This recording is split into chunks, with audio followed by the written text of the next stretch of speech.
안녕하세요. 시어머니와 함께 사는 30대 전업주부입니다. 주변 지인들에게 시어머니와 함께 산다고 하면 다들 힘들겠다고 하며 안쓰러운 눈빛을 보내더라고요.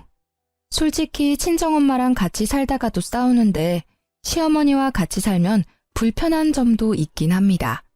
무엇보다 삼시세끼 밥을 다 챙겨드리기가 쉽지는 않아요. 그래도 함께하는 게 싫지는 않네요. 사실 처음부터 시어머니와 저 사이가 좋았던 건 아닙니다. 결혼 후 처음으로 시댁 가던 날 시어머니는 아주 못마땅한 표정을 지으셨어요. 나는 네가 승무원이라 집에 자주 없어서 우리 아들이 걱정된다. 너가 해외에 있더라도 우리 아들 잘 챙겨. 엄마, 내가 무슨 한두 살 먹은 어린애야?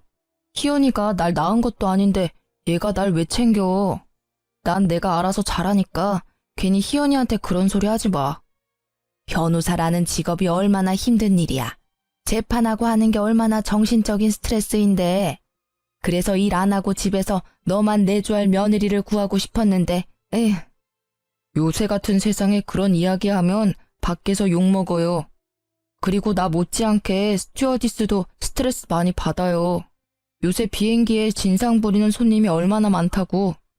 그리고 불편한 유니폼 입고 몇 시간씩 비행기에서 서서 일하는 게 얼마나 어렵다고. 나는 그나마 앉아서라도 일하지. 솔직히 그렇게 따지면 나보다 희연이가 더 힘들다고. 유니폼 이야기 나와서 말인데 나는 솔직히 너가 다리 훤히 내놓고 몸에 다 드러낸 옷 입고 일하는 게 싫다. 꼴사납게 그게 뭐니? 어머니 눈에는 변호사인 승준 씨보다 스튜어디스인 제가 못나 보일 수 있지만요. 저는 제 일에 자부심을 느끼고 아주 즐겁게 일하고 있어요. 그리고 유니폼이 치마라서 어쩔 수 없이 다리를 보여야 하는 건 사실이지만 남들 눈이 찌푸려질 정도로 짧거나 보기 흉한 건 아니잖아요. 그렇게 따지면 여학생들 교복도 치마가 아닌 바지로 바꿔야죠. 안 그래요? 너 아주 당돌하구나. 어디서 시어미한테 말대답이야? 엄마가 먼저 희연이한테 유니폼이 꼴사납다고 했잖아. 왜 갑자기 희연이 직업 가지고 트집을 잡냐고요? 결혼식까지 다 올리고 혼인신고까지 다 한 이 마당에. 못난 놈, 여자 치마폭에 쌓여서 아주 정신을 못 차리는구나. 내가 너를 그렇게 키웠어? 아주 희연이 전현이 내 아들 제대로 훈련왔어. 이승준, 너가 이러면 이럴수록 나는 희연이를 더 괴롭게 할 거다. 다시는 내 앞에서 희연이 편들지 마. 시어머니는 남편에게 화를 버럭 내고는 방에 들어갔습니다. 시어머니 뒷모습을 보니 앞으로 결혼 생활이 심히 걱정되었어요. 역시나 시어머니는 틈만 나면 제게 시어머니 노릇을 하려고 시도했습니다. 어쩌다 한 번씩 시댁에 가면 주방 일은 당연하다는 듯이 다 제 몫이었고 남편 잘 챙기라는 잔소리를 들어야만 했어요. 그나마 다행인 건 스튜어디스 업무 특성상 명절이라고 쉬는 게 아니었고 스케줄도 일정하지가 않아서 시어머니를 자주 보지 못했습니다. 그래서 힘들고 기분 상해도 그냥 참고 있었어요. 자주 보는 사이도 아닌데 굳이 싸울 필요는 없잖아요. 무엇보다 남편이 중간 역할을 잘해줘서 제가 굳이 시어머니와 다툴 일이 없었답니다. 그러던 어느 날이었어요. 막 비행을 마치고 사무실에서 쉬는데 시어머니한테 전화가 왔습니다. 너는 며느리란 게 얼굴 보기도 힘드냐? 남들은 며느리랑 손잡고 쇼핑도 가고 영화도 보러 가고 맛있는 음식 먹으러 간다던데 나는 이게 뭐냐? 항상 절 볼 때마다 벌레 보는 듯한 표정을 지으시던 시어머니가 며느리와 시간을 못 보낸다고 신세한탄을 하는데 조금 어이가 없었습니다. 속으로는 영화 보러 같이 가자고 해도 싫어하실 거 아니냐고 말하고 싶었지만 비행이 막 끝나 피곤해서 굳이 통화를 길게 하고 싶지는 않았어요. 어머니, 다음에 저 쉬는 날에 같이 영화도 보러 가고 해요. 그런데 무슨 일로 전화하셨어요? 시어미가 며느리한테 전화도 못하냐? 영화는 바라지도 않는다. 네가 좀 바쁜 몸이니? 나는 네가 바쁜 거 다 이해할 테니 다만 이제부터는 매일 안부 전화해. 그래도 가족인데 생사는 확인해야 하지 않겠어? 매일 안부 전화요? 그래, 매일 보겠다는 것도 아니고 핸드폰으로 전화 한 통 하자는데 싫냐? 싫은 건 아니지만 스케줄이 낮에만 있는 게 아니고 밤에도 있어서 힘들 것 같은데요. 게다가 해외에 나가 있으면 시차 차이 때문에 저는 낮이지만 어머니는 밤일 수도 있고요. 상관없어. 그래도 매일 전화해. 하루도 빠짐없이. 참, 승준이한테는 말하지 말고. 왜요? 그래도 남편도 알아야. 승준이 재판으로 정신없는 아이다. 하찮은 집안일 따위 신경 쓸 아이 아니라고. 절대 이야기하지 마. 괜히 떠벌려서 승준이가 신경 쓰이게 한다던가 하루라도 안부 전화 빠지면 혼날 줄 알아. 다음날 시어머니가 시킨 대로 아침에 출근하며 안부 전화를 했습니다. 그래, 말 들으니까 보기 좋구나. 아침에 출근하면서 우리 아들 밥은 먹였니? 승준 씨 아침에 밥 먹으면 소화가 안 된다고 해서 미숫가루에 토스트 정도만 해서 먹어요. 그래서 오늘도 미숫가루 먹고 출근했어요. 무슨 소리야? 우리 승준이 나랑 있을 땐 아침밥 다 챙겨 먹고 갔는데. 미숫가루에 빵 쪼가리 먹고 어떻게 하루를 버티니? 너는 네가 해외에 나가 있을 동안 승준이를 못 챙기면 한국에 있을 때만이라도 밥을 잘 챙겨야 할 거 아니냐? 우리 승준이 어디 아프기라도 하면 어쩌려고? 승준 씨가 어머니와 같이 살았을 때 하도 먹고 가라고 해서 어쩔 수 없이 먹긴 했는데 온종일 속이 더부룩해서 고생했다고 하더라고요. 그래서 저랑 결혼 후에는 미숫가루에 간단한 빵 먹고 출근해요. 내가 이래서 너한테 매일 안부 전화를 하라는 거야. 승준이 머리 쓰는 일이라 스트레스도 많을 텐데 그리 부실하게 먹어서 걱정되는구나. 어제 저녁 때는 승준이 뭐 먹였어? 승준 씨가 어제 늦게 끝나고 와서 간단히 치킨 시켜 먹었는데요. 치킨을 시켜 먹어? 가게에서 어떤 기름에다가 튀긴지도 모르는 그런 음식을 먹였단 말이야? 그깟 치킨 그냥 닭 한 마리 사다가 기름에 튀기면 되는 거를 왜 굳이 사다 먹여? 그래서 우리 승준이 힘이 나겠니? 안 되겠다. 오늘 내가 사골 끓여서 집에 가마. 내일 아침부터 승준이 사골국에다가 말아서 밥 잘 먹여라. 알겠니? 그날 밤 시어머니는 정말로 사골국을 한솥 끓여서 왔지만 남편은 좋아하지도 않는 사골국을 왜 끓여왔냐고 하더라고요. 당연히 남편은 다음날 사골국을 먹지 않았습니다. 그 뒤로도 매일 안부 전화를 했고 그때마다 시어머니는 아들 걱정뿐이었어요. 며칠 뒤 그날은 런던 비행 스케줄이 잡힌 날이었고 시차 때문에 전화 못할 수도 있어서 시어머니한테 미리 말했습니다. 시차는 무슨 상관없다. 오늘 다른 나라 도착하자마자 꼭 전화해라. 솔직히 네가 거기서 다른 남자를 만나 불륜을 저지를 수도 있잖아. 나는 널 못 믿으니 목소리라도 들어야겠다. 시어머니의 말도 안 되는 억지에 기분이 확 상했습니다. 그렇게까지 절 못 믿겠다고 하시니 한국 시각이 몇 시가 되든 간에 도착하자마자 전화해야겠다는 생각이 들었어요. 한국에서 런던까지 12시간가량 비행을 마치고 한숨 돌리니 런던 현지 시각이 오후 7시였고 곧바로 안부 전화했더니 받지 않았습니다. 그때 한국 시각은 새벽 3시, 깊은 잠을 잘 시간이었거든요. 그냥 끊으려다가 시어머니의 막말이 떠올라 다시 전화를 걸었습니다. 이번에는 잠에 취한 목소리로 전화를 받더라고요. 지금 몇 시인데 전화질이야? 어머, 한국은 새벽인가 봐요. 여기 런던은 오후 7시거든요. 어머니, 저 지금 도착했다고 전화 건 거예요. 이제 숙소에서 짐 풀고 자려고요. 한 번 안 받으면 자는가 보다 하고 말아야지. 왜 2번이나 해서 사람 잠을 깨워? 겨우 잠들었는데. 제가 다른 남자 만나 불륜 저지르면 어떡하냐고 하셨잖아요. 걱정이 너무 크셔서 전화했어요. 제 걱정 때문에 잠도 제대로 못 주무시나 봐요. 숙소에는 여자 스튜어디스만 있으니까 제가 불륜을 저지른다는 걱정하지 마세요. 아유, 내가 말을 말아야지. 시어머니는 전화를 끊었고 그 뒤로 다시는 전화하라는 말은 하지 않았습니다. 어느덧 결혼한 지 2년이 되었고 그 무렵 대유행 바이러스가 전 세계로 퍼졌어요. 해외여행이 중단되면서 스튜어디스 대부분이 해고당했고 저 역시 마찬가지였습니다. 게다가 신혼집 전세가 만기가 되었고 집주인이 들어와 산다고 해서 집을 새로 구해야만 했어요. 그런데 집값이 너무 비싸고 저까지 해고당해서 경제적으로도 힘들었습니다. 다시 새로운 일을 구하려 했지만 경기도 어렵고 코로나라는 상황 때문에 사람을 새로 뽑는 곳이 거의 없었어요. 이렇게 막막한 날들을 보내던 중 남편이 진지하게 할 말이 있다고 하며 다가왔습니다. 요새 엄마가 많이 우울해하셔. 혼자 계셔서 더 걱정도 되고. 그래서 말인데 우리 전세도 끝났고 집값이 너무 비싸서 구하기도 힘든 상황이니 엄마랑 같이 사는 건 어때? 사실 시어머니는 아들 부심이 아주 대단했습니다. 시아버지는 남편 어릴 때 돌아가셨고 시어머니 혼자 남편을 키워서 변호사를 만든 거였거든요. 다행히 시어머니 집안이 원래 잘 살아서 혼자 키워도 경제적인 어려움은 없었다고 들었습니다. 반면 저는 부모님이 두 분 다 돌아가셨어요. 제가 중학교 때 엄마가 병으로 돌아가시고 아빠는 저와 남편이 연애할 때 돌아가셨습니다.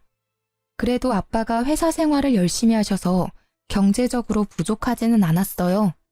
이렇게 부모님이 두 분 다 계시지 않고 제가 남편처럼 사짜 가진 직업을 가지지 못해서 시어머니는 계속 절 탐탁지 않게 생각했거든요. 이런 상황에서 남편이 같이 살자고 하니 고민이 돼서 쉽게 말을 하지 못하고 있었습니다. 물론 당신이 힘들기는 하겠지만 내가 중간 역할 잘할게. 그동안 시어머니가 구박할 때마다 남편이 먼저 화를 내고 아닌 건 아니라고 딱 잘라주었습니다. 그래도 어쩌다 한번 보는 것과 같이 사는 것은 많이 다르잖아요. 고민이 되더라고요. 진지하게 생각해 볼게. 아무래도 며느리가 시어머니랑 같이 산다는 게 쉽게 결정할 문제는 아니잖아. 맞아, 절대 쉽지 않지. 그런데 금전적으로나 여러 가지 상황으로나 이게 아무래도 가장 좋은 길인 것 같아서 나는 당신 의견을 전적으로 따를 테니까 잘 고민하고 알려줘.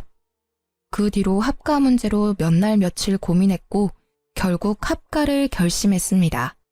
당장 돈이 없기도 하고 무엇보다 시어머니가 매일같이 남편에게 전화해서는 우울하다며 울더라고요. 제가 부조리한 상황에서 참고만 사는 성격도 아니고 남편도 중간 역할 잘하겠다고 하니 남편 믿고 시댁에 들어가게 되었죠. 그렇게 처음으로 시댁에 들어간 날 시어머니는 같이 살게 돼서 좋다며 음식을 많이 준비해 놨더라고요. 그런데 밥과 국을 시어머니 본인과 남편 것 이렇게 딱 2인분만 준비한 거 있죠? 어머니, 왜 제 밥과 국은 없어요? 나이 들어봐라. 맨날 하던 밥도 제대로 못하겠다. 그리고 내가 너 밥이랑 국도 차려줘야 하니? 밥통도 비워졌고 저기 쌀도 있으니까 네가 알아서 해먹어라. 어차피 밥, 국 하는 김에 조금 더 하면 되지. 그리고 내 밥은 차려주면서 며느리 밥은 왜 못 차려줘? 며느리 옆에 있다고 구박하거나 뭐라고 하지 마. 남편은 자리에서 일어나 밥그릇과 국그릇을 가져와 자신의 밥과 국을 덜어주었습니다. 그래서 저도 같이 먹기 시작하는데 시어머니가 고기와 같은 반찬을 다 남편 쪽으로 밀어넣더라고요. 보니까 제 앞에는 김치뿐이었고 남편 앞에는 고기에 제철 나물에 생선 반찬이 있었습니다. 엄마, 나도 팔 다 닿아.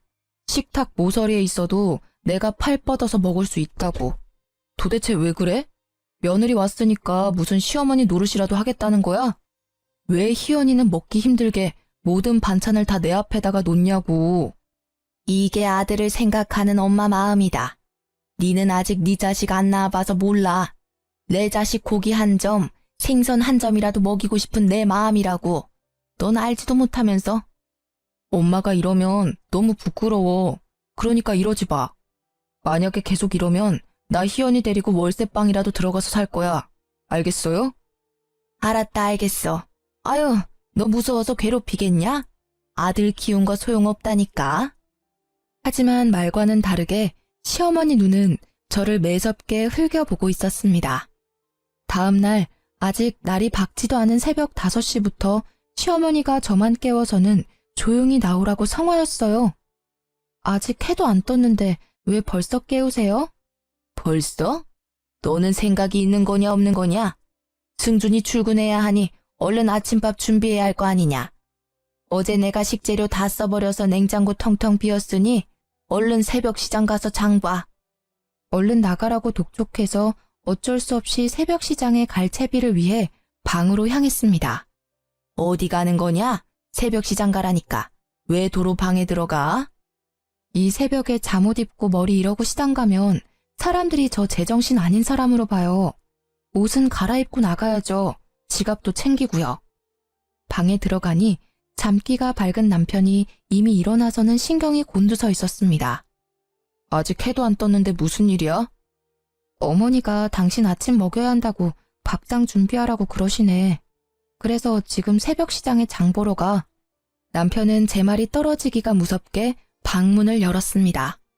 문 앞에서는 시어머니가 팔짱을 끼고 제가 나오기만을 기다리고 있었어요. 그런데 기다리던 제가 아닌 남편이 나오자 당황해 하더라고요. 아, 아들 일어났어? 좀 더 자지 않고. 계속 들락날락 하는데 내가 어떻게 자. 그리고 내가 언제부터 아침 챙겨 먹었다고. 엄마가 아침밥 차려줘도 나 안 먹었잖아. 기억 안 나? 나 희연이한테 아침 차려주라는 말 안 했어. 희연이가 아침에 너 밥 차린다고 혼자 일어나 있길래 나도 도와주러 나온 거야. 무슨 말도 안 되는 소리야. 희연이 결혼하고 한 번도 내 아침 차려준 적 없어. 내가 나 아침 안 먹는다고 말해서 아침에는 아예 밥 준비도 안 했다고. 그런데 무슨 갑자기 새벽 5시부터 일어나서 아침을 준비해? 보나마나 엄마가 시킨 거겠지. 희연아, 신경 쓰지 말고 얼른 들어가서 더 자. 남편은 제 손을 붙잡고 방으로 들어갔고 시어머니는 그 뒤에서 아무 말도 못하고 계속 흘겨보았습니다. 그 매서운 눈빛을 보니 앞으로 시집살이가 녹록지 않겠다는 생각이 들었어요. 그리고 속으로 다짐했죠. 당하고만 살지 않으려면 정신 똑바로 차려야겠다고요.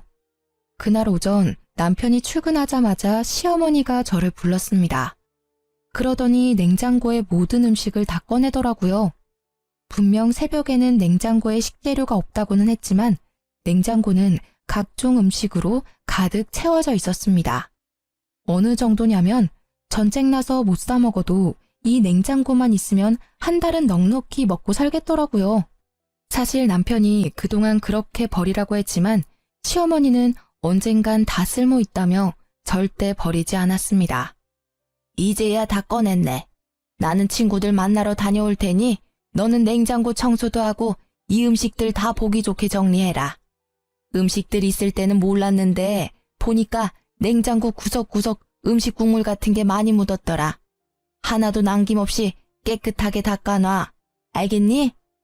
이 말을 남기고 시어머니는 나갔습니다. 냉장고를 열어보니 김치 국물은 기본이고 각종 음식물 찌꺼기에 벌레 사체까지 있더라고요. 그동안 이런 냉장고에서 나온 음식으로 요리를 했다고 생각하니 속이 울렁거릴 지경이었습니다. 고무장갑을 끼고 1시간가량을 수세미로 문지르고 행주로 닦아가며 청소했네요. 그리고 다시 식재료들을 넣으려는데 식재료들이 하나같이 먹을 수 없는 음식들이었습니다. 언제 산지도 모르는 돌덩이 같은 김밥, 뚜껑만 열어도 신냄새가 코를 찌르는 김치, 색이 이미 이상하게 변한 나물까지 뭐 하나 제대로 쓸만한 게 없어 보였어요. 어차피 먹을 수도 없으니 음식물 쓰레기로 버려버렸습니다. 그렇게 정리를 마치고 간단히 라면으로 아침 겸 점심을 먹었어요. 그날 오후 시어머니가 식재료를 한가득 들고 왔습니다. 내가 시킨 일은 다 했어?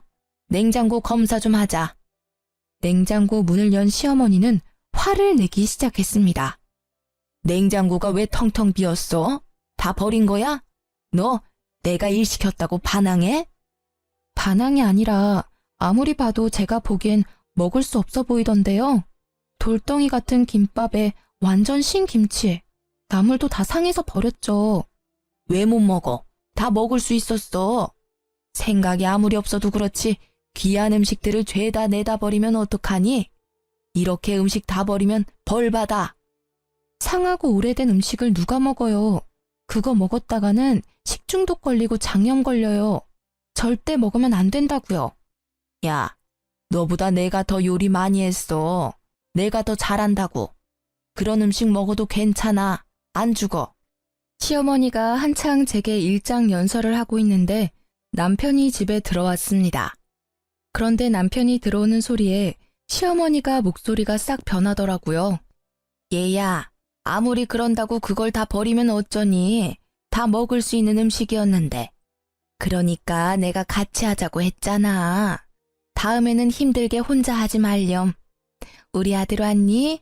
오늘도 고생했다.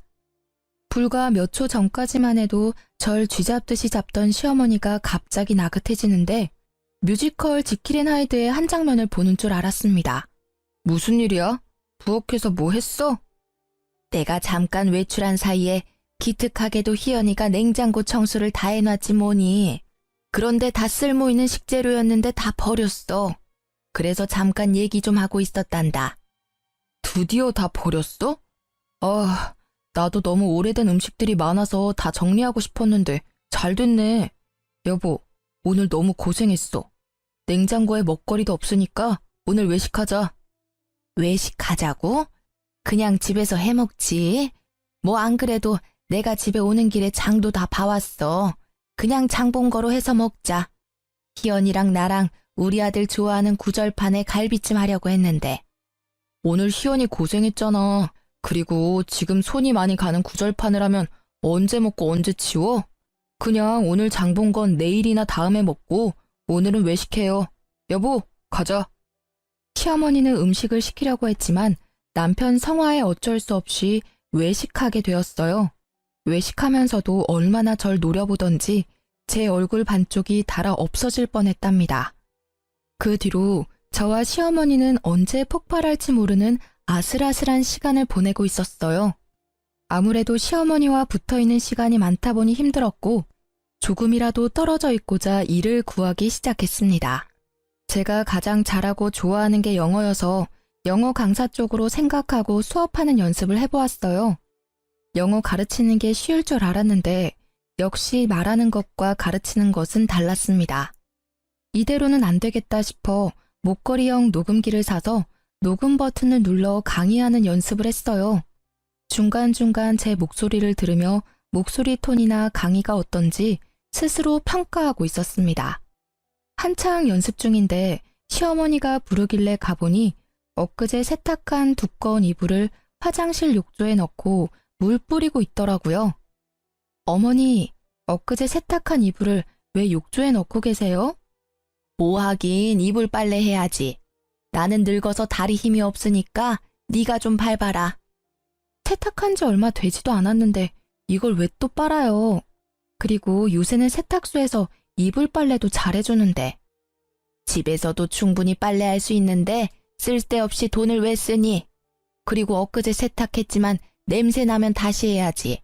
얼른 빨래하고 옥상에다가 널어놔. 이불이 이미 흠뻑 젖어 있어서 누군가 다시 빨래해야만 하는 상황이었습니다. 당연히 빨래할 사람은 저였고요. 그렇게 생각지도 못하게 이불을 밟은 지 1시간이나 지났으려나요? 시어머니가 또 저를 불렀습니다.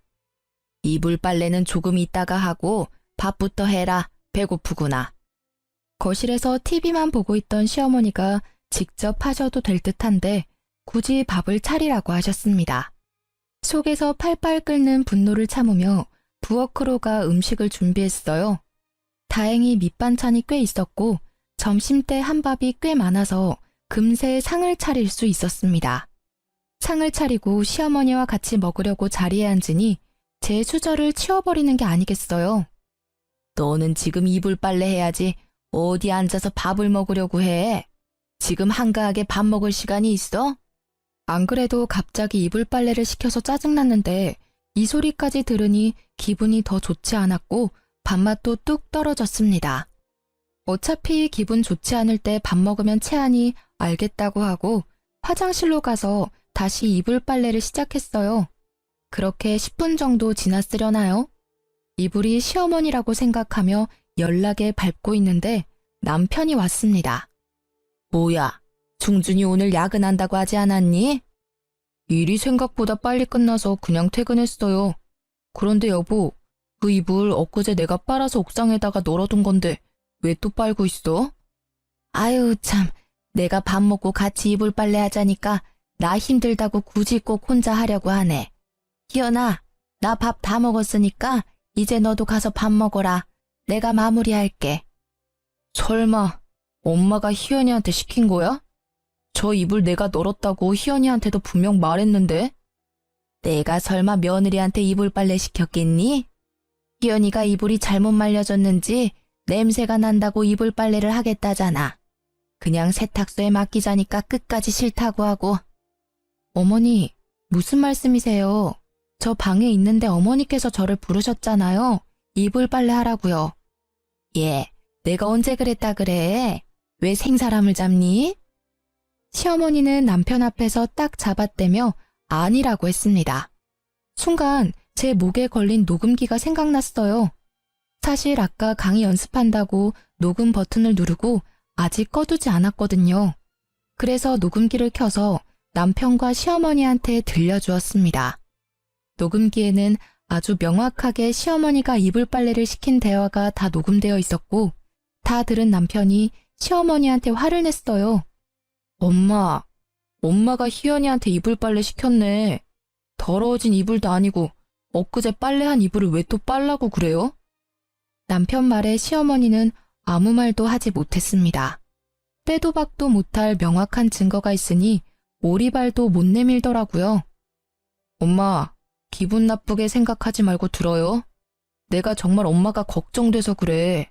요새 엄마가 화도 많아진 것 같고 자주 깜빡깜빡 하는 것 같아.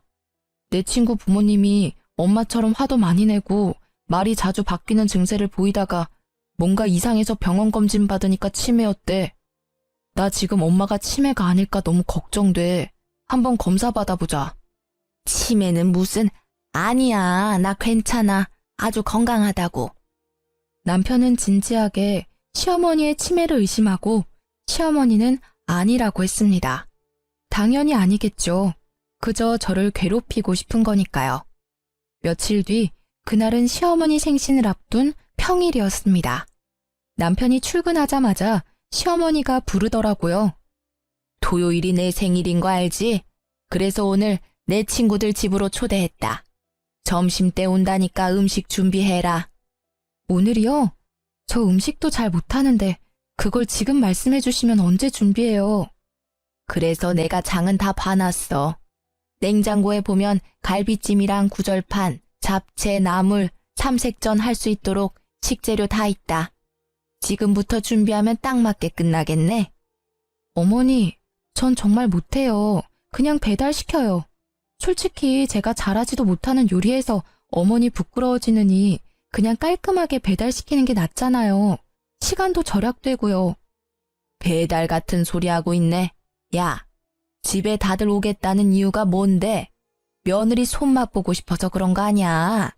그런데 배달시켜 먹는 게 말이 돼? 그럴 거면 그냥 나가서 사 먹고 말지. 헛소리 집어치우고 요리 시작해. 시어머니 성화에 어쩔 수 없이 알겠다고 했습니다. 그래서 음식을 하기는 했는데 간을 잘 못 맞추겠더라고요. 뭔가 짠 것 같기도 하고 싱겁기도 한 것 같은 게 도무지 뭘 어찌 해야 할지 몰랐습니다. 어차피 이 음식들은 시어머니와 친구들이 드시니까 시어머니한테 간을 부탁했어요. 어머니, 제가 도무지 간을 못 맞추겠네요. 간 좀 한번 봐주시겠어요? 너는 전업주부라는 애가 기본적인 간도 못 보면 쓰냐? 갈비찜에는 간장 좀 더 넣고 나물에는 소금 좀 더 넣어라. 그리고 국은 또 왜 이리 짜? 물 좀 더 넣어. 잠시 후 시어머니 친구들이 집에 왔고 긴장되는 마음으로 상을 차렸습니다. 걱정이 되긴 했지만 시어머니가 간을 봤으니 괜찮으리라 생각했어요. 그런데 한 입씩 맛보던 시어머니 친구들이 오묘한 표정을 지었습니다. 갈비찜은 좀 짜네. 국은 또 싱겁고. 음식이 왜 이러지? 그래? 맛이 좀 이상하긴 하네. 얘, 너 도대체 간을 어떻게 한 거야? 전업주부가 이깟 간 하나 맛깔나게 못 맞추면 뭐하러 사니? 똑바로 못해? 시어머니는 친구들 말에 민망했는지 괜히 큰 소리를 내셨고 아침부터 열심히 일했지만 오히려 욕만 얻어먹은 저는 화가 났습니다. 이거 다 어머니가 직접 간 보신 거잖아요. 저는 어머니가 하라는 대로 했는데요. 뭐야? 네가 잘못해놓고 왜 나한테 뒤집어 씌워? 뒤집어 씌우는 게 아니라 맞는 말을 한 것뿐이에요. 저는 애초에 음식 잘 못한다고 했고, 그래서 어머니가 직접 간을 보신 거잖아요. 이 년이 지금 어른들 앞에서 두 눈 똑바로 뜨고 대들어? 시어머니는 화를 이기지 못하고 식탁에 있던 구절판과 갈비찜을 그대로 저한테 부어버렸습니다. 다행히 갈비찜이 뜨겁지는 않았지만 갈비찜 소스가 눈에 들어가서 눈이 따가웠어요. 그래서 눈도 제대로 못 뜨고 걷다가 실수로 국을 시어머니 친구의 옷에 쏟아버렸습니다. 야, 너 정신 안 차려? 어떻게 내 친구 옷에 국을 쏟아? 어머니가 갈비찜을 제 얼굴에 부어서 그러는 거잖아요. 그러게 왜 갈비찜을 붓고 난리세요? 예, 희자야. 이러다가 며느리 잡겠다. 난 괜찮으니까 신경 쓰지 말고 그만해. 아니야. 이런 버릇없는 년은 아주 혼쭐을 내야 해. 그만하라고. 이러면 내가 미안해지잖아. 며느리야, 난 괜찮으니 신경 쓰지 말고 일단 너 얼굴 먼저 닦아라. 아니다. 우리 그냥 돌아가야겠어. 오늘은 날이 아닌 것 같네. 희자야, 우리 다음에 따로 보자. 결국 시어머니 친구들은 집에 가버리고 시어머니는 불같이 화를 냈어요. 그깟 갈비찜 소스 눈에 좀 들어갔다고 그렇게 생난리야?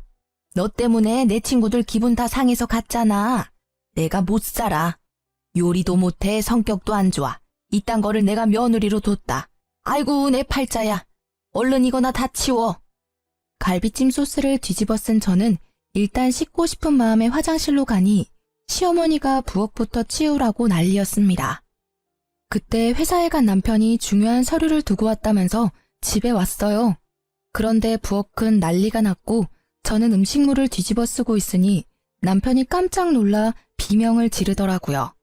이게 어찌된 일인지 물었습니다. 집안 꼴이 왜 이래? 당신은 왜 갈비찜을 뒤집어 쓰고 있어? 방금 어머니 친구들이 왔다 가셨는데 어머니가 승준아, 내가 늙어서 그런지 손에 힘이 없지 뭐니. 그래서 내가 그릇을 놓쳐서 갈비찜을 우리 며느리 머리에 엎어버렸어. 희연이 놀랐지? 내가 정말 미안하다. 키가 150인 엄마가 160인 희연이 머리에 갈비찜을 엎었다고? 그것도 그릇을 놓쳐서? 남편은 고개를 갸우뚱하더니 부엌 구석으로 갔습니다. 사실 남편은 일이 바빠서 집에 자주 오지 못하는데 치매 의심 증상이 있는 시어머니를 옆에서 볼 수 없으니 걱정이 많았어요. 그래서 시어머니의 정확한 상태를 파악하고자 집에 홈 CCTV를 설치했습니다. 남편이 미리 저에게 말해줘서 알고는 있었으나 시어머니한테는 절대 말하지 말라고 신신당부해서 저도 모른 척하고 있었죠. 다행히 시어머니는 부엌에 거의 오지 않아서 홈 CCTV가 있는지도 몰랐습니다. 남편은 부엌 구석에서 가져온 홈 CCTV를 보더니 걱정스러운 표정을 지었어요. 엄마, 아무래도 치매인 것 같아요.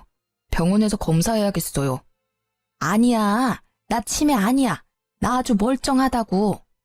그런데 왜 이렇게 별일도 아닌데 화를 버럭대고 엄마가 희연이한테 갈비찜을 부었으면서 손에서 놓쳤다고 하면서 말을 바꿔요? 그건... 거봐, 제대로 말도 못하잖아. 치매가 죽을 병도 부끄러운 병도 아니니까 한번 검사라도 받아봐요. 검사 받아서 아니면 다행인 거고 진짜면 요양원이나 요양병원에 도움 받아서 치료하면 되잖아요. 요양원? 아니야. 난 절대 거기 못 가. 안 갈 거야. 사실 이때는 코로나가 유행했던 때라 한번 요양원에 가면 나오지 못하고 얼굴도 보지 못할 때였습니다. 게다가 시어머니 친구 중에 한 분이 요양원에서 돌아가셨는데 코로나도 걸려서 제대로 된 장례식도 못 치렀어요. 그래서 시어머니는 절대로 요양원은 못 간다고 했고 남편은 상태가 심각하다고 가야 한다고 했죠. 한참을 이야기하다가 일단 남편은 다시 사무실로 갔고 시어머니는 홈 CCTV를 부셔버렸습니다. 너는 이딴 게 있다는 걸 왜 이야기 안 했어? 아니에요. 저도 이게 있는지 몰랐어요. 승준 씨가 혼자 생각해서 한 일인걸요. 물론 알았지만 남편이 시켰던 대로 몰랐다고 딱 잡아댔습니다. 며칠 뒤 토요일, 그날은 시어머니 생신이었고 선물로 고급스러운 스카프를 준비했어요. 그리고 새벽부터 생일상을 차리려는데 남편이 본인 엄마 생신이니 본인도 같이 하겠다고 하더라고요. 사실 요리하는 걸 좋아하는 남편인지라 저는 밑재료만 준비하고 실질적으로 미역국을 끓이고 간을 맞춘 건 남편이었습니다.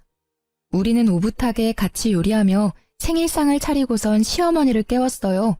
시어머니는 상에 차려진 미역국을 한술 뜨더니 숟가락을 딱 내려놓았습니다. 희연아, 국 간이 이게 뭐니? 이게 미역국이니?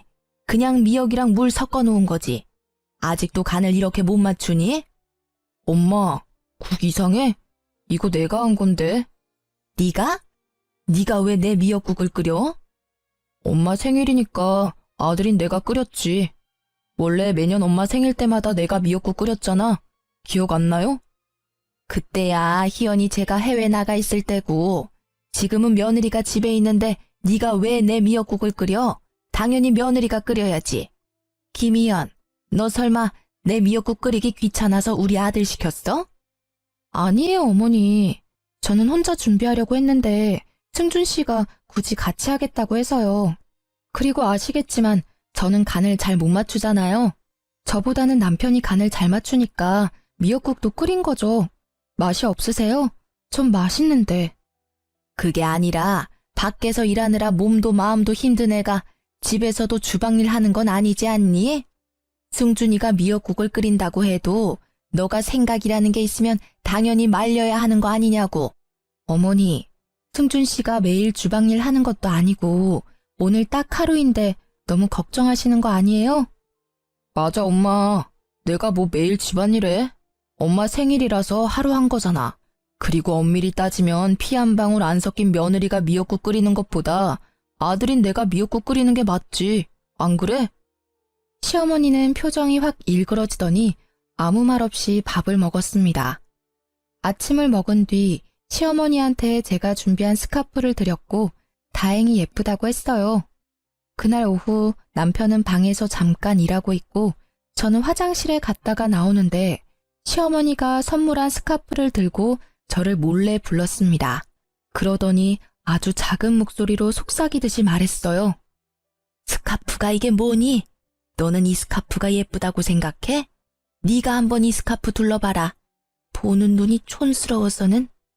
시어머니는 제 목에 스카프를 두르더니 거칠게 양끝을 당겼습니다. 힘이 세지는 않았지만 그래도 양끝을 당기니 목이 살짝 졸려서 캑캑댔어요. 그런데 그때 방에서 일하던 남편이 나왔습니다. 지금 이게 뭐 하는 짓이에요? 아니, 그게 아니라. 엄마 진짜 미친 거예요? 왜 목을 졸라요? 도대체 왜 그래요, 왜? 이래도 엄마가 멀쩡하다고요? 지금 엄마 하는 행동을 봐봐요. 대체 왜 아니라고 우기시는 거예요? 그게 아니라, 아들아, 내 말 좀 들어봐. 오해야. 그러나 남편은 이미 화가 나서 시어머니 말을 들으려 하지 않았어요. 화가 난 남편은 방에 들어가더니 외출 준비를 했습니다. 다들 외출 준비해. 엄마 생일이니까 교회로 나가서 이야기하자. 어디로 가는지 궁금했지만 남편 얼굴이 얼음장보다 차가워서 저나 시어머니나 아무 말 못하고 남편을 따라 나설 수밖에 없었습니다. 그렇게 차를 타고 간 곳은 웬 요양원이었어요. 요양원은 왜 온 거니? 여기 내 친구 아버지가 운영하는 요양원이에요. 엄마가 말도 자주 바뀌고 난폭해지는 게 아무래도 치매 같아서 요양원 알아봤어요. 그럼 날 여기에 보내겠다는 거야? 어떻게 멀쩡한 어미를 버리니? 요새 요양원에 한번 들어가면 죽어서야 나온다던데 난 절대 못 간다. 엄마를 버리려는 게 아니라 의학적인 도움을 받으려는 거예요. 엄마 요새 너무 이상해. 말도 수시로 바뀌고 자주 거칠게 행동하잖아. 조금 전만 해도 엄마가 희연히 목도 조르고 이게 다 치매 초기 증상이래. 나중에 중증 치매로 발전하기 전에 여기서 도움 받자. 아니야, 아니라고. 그럼 도대체 요새 왜 그러는 건데? 이유가 뭐예요? 아이고, 답답해라. 그래, 나 사실 희연이가 싫었다. 하나뿐인 남편과도 같은 내 아들 승준이를 가져갔다는 생각에 일부러 구박한 거야. 말 바뀌었던 거, 희연이에게 거칠게 대했던 거는 희연이가 싫어서 그랬던 거지 정신이 이상해서 그런 건 아니었어. 남편은 이 이야기를 듣고 깊은 한숨을 내쉬었습니다. 엄마, 아무리 그래도 내가 선택한 내 여자야. 나는 이제 엄마 아들이기 전에 희연이 남편이라고. 엄마가 이러면 나는 너무 힘들어지고 엄마와 따로 살 수밖에 없어요. 솔직히 며느리가 시어머니 모시고 사는 거 쉽지 않잖아요. 그런데 그 힘든 일을 군말 없이 희연이가 해줬어. 나는 희연이 아니었으면 이렇게 엄마랑 같이 못 살았을 거야. 그러니까 구박하지 말고 잘 좀 해줘. 만약에 또 이러면 나는 이제 엄마 안 보고 살 수밖에 없어요.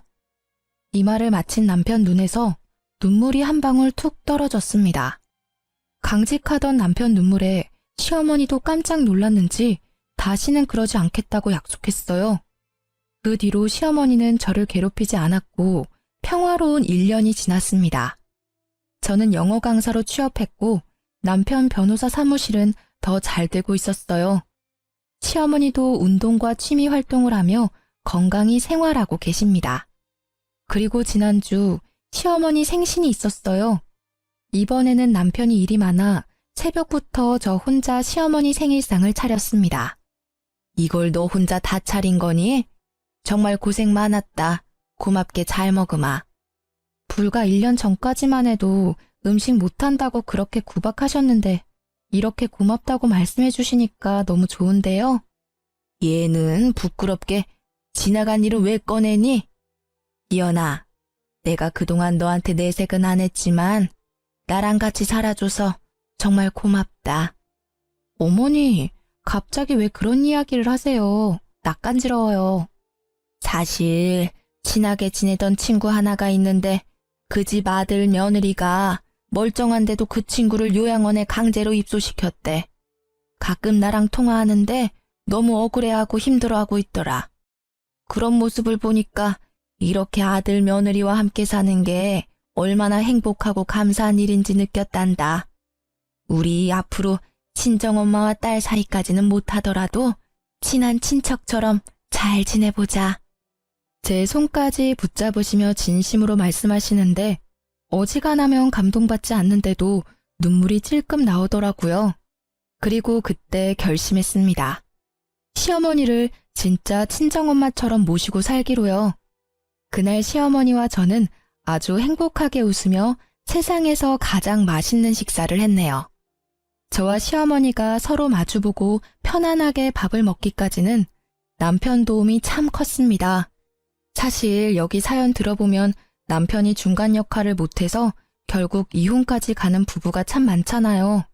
그런데 남편이 온전히 믿어준 덕분에 시어머니와 함께 살 수 있게 된 듯합니다. 본인도 힘들었을 텐데 중간 역할을 듬직하게 잘해준 제 남편, 승준 씨에게 너무 고맙네요. 이제는 시어머니를 제 친정엄마라 생각하고 극진히 모시며 남은 인생 즐겁게 살겠습니다. 제 사연을 끝까지 들어주신 청취자 여러분도 항상 즐거운 일만 가득하시길 바라며 이야기를 마치려 합니다.